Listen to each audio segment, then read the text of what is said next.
We all know addictions have some pretty serious consequences, and from time to time, we may have met people with an addiction. Perhaps it's a family member, maybe it's a friend, or even possibly a work colleague. The consequences of addiction are typically not realized until further down the track. While there are many types of addictions, for the sake of simplicity, we will focus on substance related addictions. However, this talk is still relevant across the board of all addictions.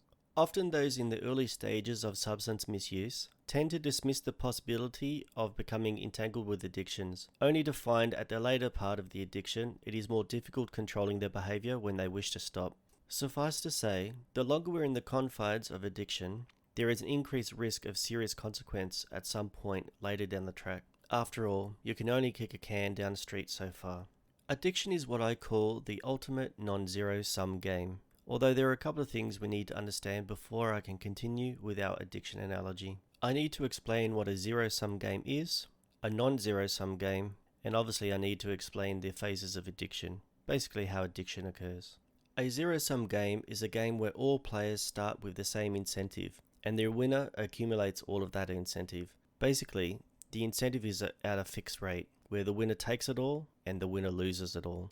However, in a non-zero-sum game, the incentive is not spread out equally among players, so therefore the difference between the level of opportunity between the players lead to an inequality of incentives. For example, in the game of Monopoly, it starts off as a zero-sum game because all the players are given the same amount of money to play with. However, the game turns into a non-zero-sum game because the chance and community chess cards provide additional incentives or penalties to a single person which influences the outcome of the game. Thus, the winner will buy more because they would have had more money because of these extra chance cards, and perhaps the loser received more penalties during the game, so therefore they would not have been able to buy as much.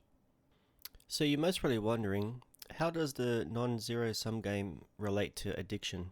Let me show you.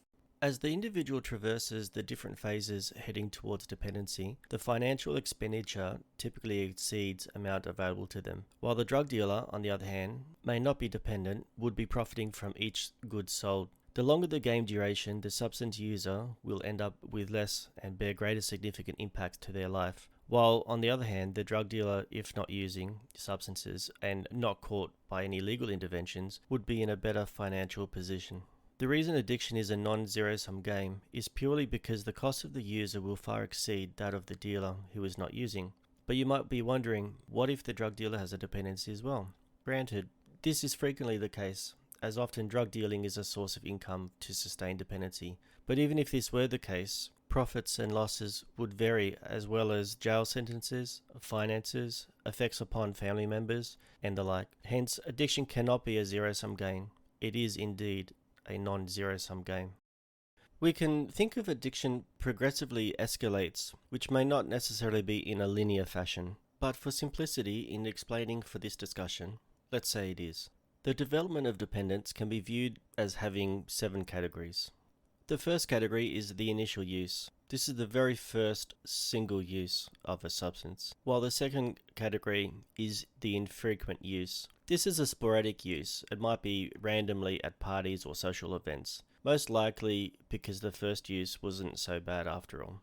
The third category is a frequent use without dependence. This is where the individual associates a substance use which can alter the situations and emotional states. For example, relieving the stress after a hard day's work. The fourth category is frequent use where the dependence becomes acquired. The person at this stage would show withdrawal symptoms if they weren't taking the substance on a regular basis. The fifth category is the difficulty in ceasing to use the substance, and relapse occurs against the will of the person. The sixth category is the abstinence and recovery phase. This is the period where the people become stronger and are able to last a longer periods of time without using the substance. The final phase is the maintenance phase. It's the extended periods of abstinence, which also act as a reinforcer to not use the substance again.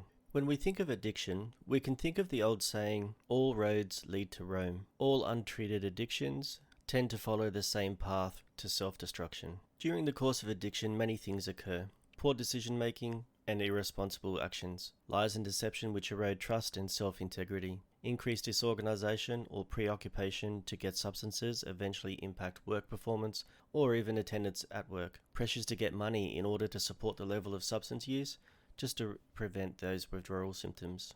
Future legal consequences. Dependent parents are more likely to become involved in children court matters, which may affect parenting privileges. Social connections tend to gravitate to those of the same ilk. And of course, long-term dependence affects health, which inevitably deteriorates due to acquired illnesses, mental health, lack of self-care, and lack of nutrition. At the end of the day, the scars of addiction run deep and tend to have similar endings within varying timeframes. There are certain realities in life one cannot escape, and no matter how one chooses to dress up a mannequin to look like a human, it is still nevertheless a mannequin underneath. Addictions will always destroy lives. Now that we've discussed the differences between the zero-sum game and the non-zero-sum game, the path of substance dependence and the ramifications of addiction, we can now refocus our attention towards the rules of the addiction non-zero-sum game. Just like any game out there in the market, the non-zero-sum game of addiction has many twists and turns, so it's difficult to sum up all of the possibilities in this short briefing alone. Nevertheless, there are some common variables which exist to all of those who decide to play this game. Rule number 1. All those who play the game share the same risks no matter what ethnicity, gender, socioeconomic background you have. Rule number 2. Finance availability will influence the interaction timeline between the legal intervention. Rule number 3. The frequency and quantity of substances used influence rate of interaction with illness, legal consequences, relationship failures, loss of employment, and other lifestyle events. Rule number 4.